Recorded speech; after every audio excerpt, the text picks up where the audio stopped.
And so, in 1933, we certainly have a change of events, as I'll describe here in just a moment.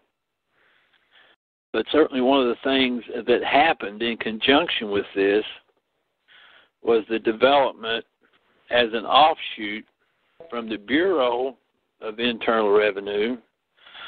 There was an agency which was created, which was known as the Internal Revenue Service. Now, this Internal Revenue Service is actually a trust that exists in Puerto Rico.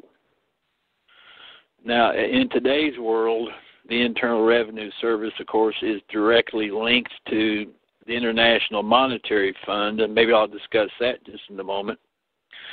But in any event, in 1935, or let me make sure my date on this now. It's either 33 or 35. It's 33. In 1933, and we have the charter here to look at, but in 1933, the Internal Revenue Service from Puerto Rico moved onshore in basically what we call the United States. Anyway, it moved onshore as a corporation which was chartered in Delaware. And it became known as the Internal Revenue Tax and Audit Services Incorporated. So what we're dealing with onshore in the United States is a corporation which is chartered in Delaware, obviously for the tax for the tax benefits that come from a Delaware incorporation. So anyway, I'm explaining this history so that people will understand just exactly what it is that they are dealing with here in the United States when they're faced with difficulties. And that is, they simply have to understand that they're dealing with a corporation, and the connection to the corporation that they're dealing with is through the what's called the SS5 form application. Anyway, the SS5 is an application for a Social Security account. And that Social Security account, because obviously we're under bankruptcy, is handled as a trust. Now, on this Social Security trust, certainly it is based upon the birth certificate that is created by the state where you were born. Now, you have to understand what we call the straw man was actually created by your birth state,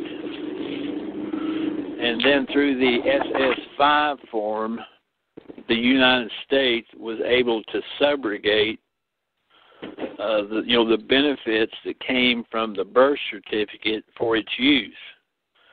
Now, as I mentioned, that SS5 form created a situation whereas the trust that was thus created is operated as a cestacay trust.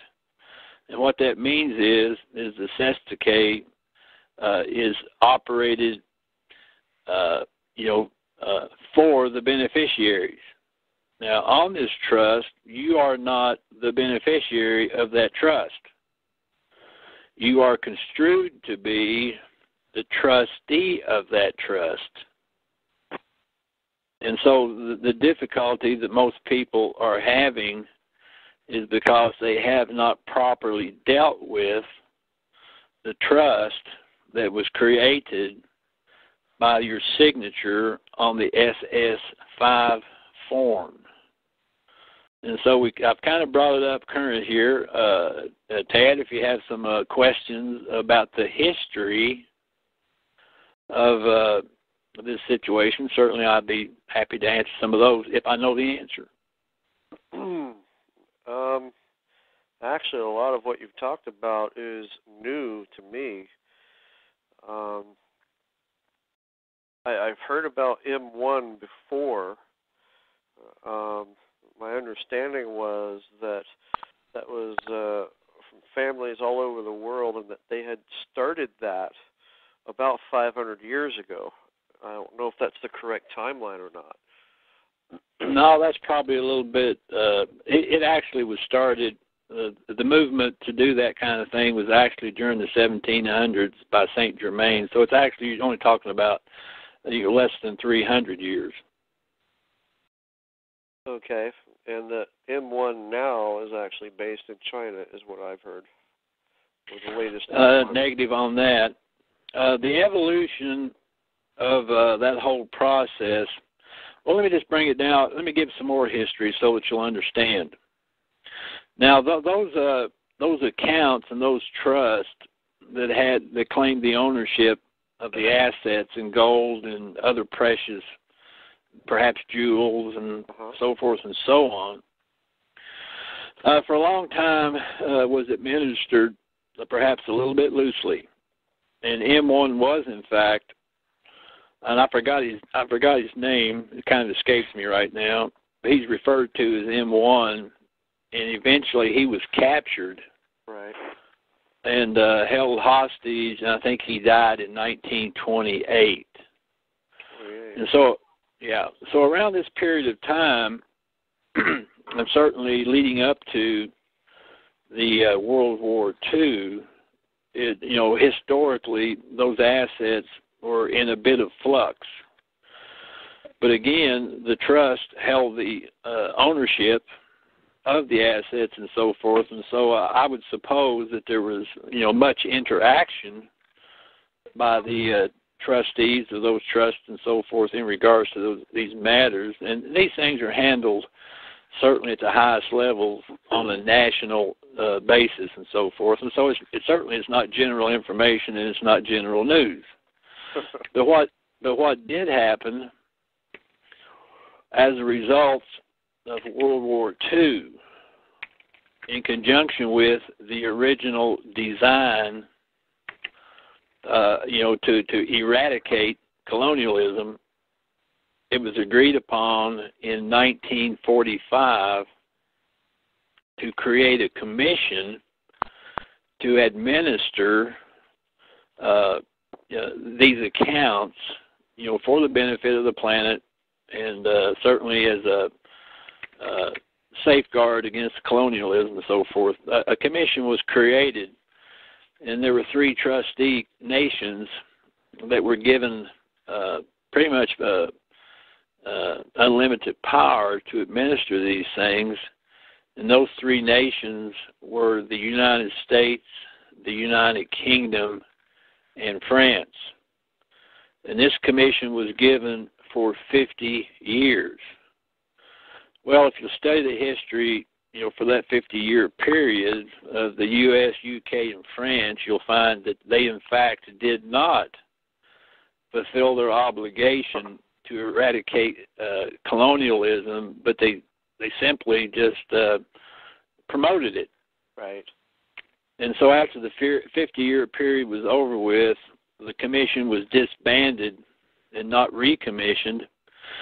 And so the assets in 1995 were consolidated under an organization which is known as the International Treasury.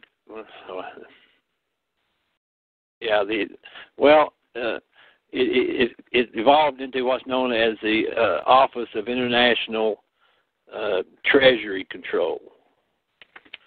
Now, the Office of International Treasury Control is actually administered under treaty through the United Nations treaties and so forth by one man who is known as, even though it's not his real name, it's the name that they have given him, but he is known as His Excellency Dr. Ray C. Dam. His principal location is in Asia. Many times he's in Cambodia or wherever. I think he's on the move quite a bit trying to get some of these things regulated.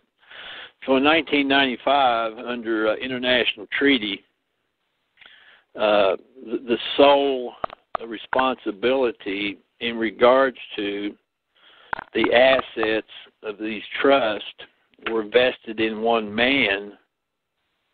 And so in 1995, he went to work to try to correct many of the problems that had been created by the 50-year reign of that commission. And so since 1995, certainly he's been working to try to get some of those things straightened out, and with a great deal of difficulty, it appears.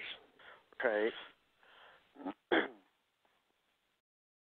the people controlling those accounts have been raiding those accounts, and it's like they're addicted to crack. They don't want to give it up.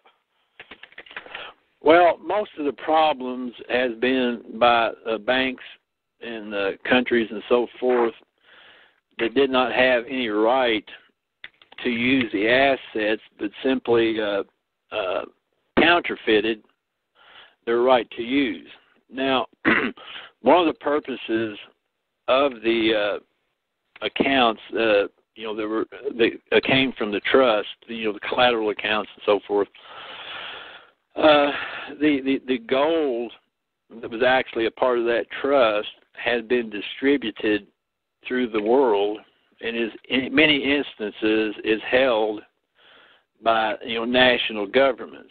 For instance, the gold that is supposedly in Fort Knox is on loan from the collateral accounts for the purpose, that the country or nation or whatever to use that as a surety, for their commercial affairs. For which, for the use of that gold, there is a custodial, a premium, if I can use that word, or a rent for the use of the gold.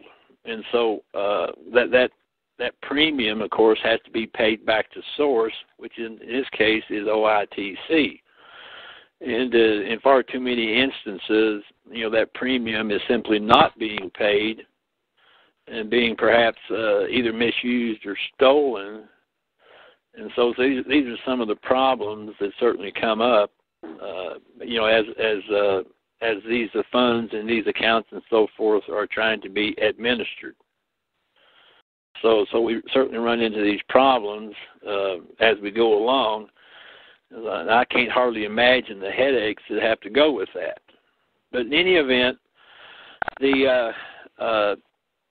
if you study the evolution of this whole thing, the gold that belongs to the trust was taken to Philippines, was to be the revenue of which was to be administered by the Bureau of Internal Revenue, and then in conjunction with that, and in conjunction with the International Monetary Fund and the World Bank, the Internal Revenue Service was created in Puerto Rico, and then in conjunction with that, when they came on shore with that, they incorporated in Delaware as the Internal Revenue Tax and Audit Service.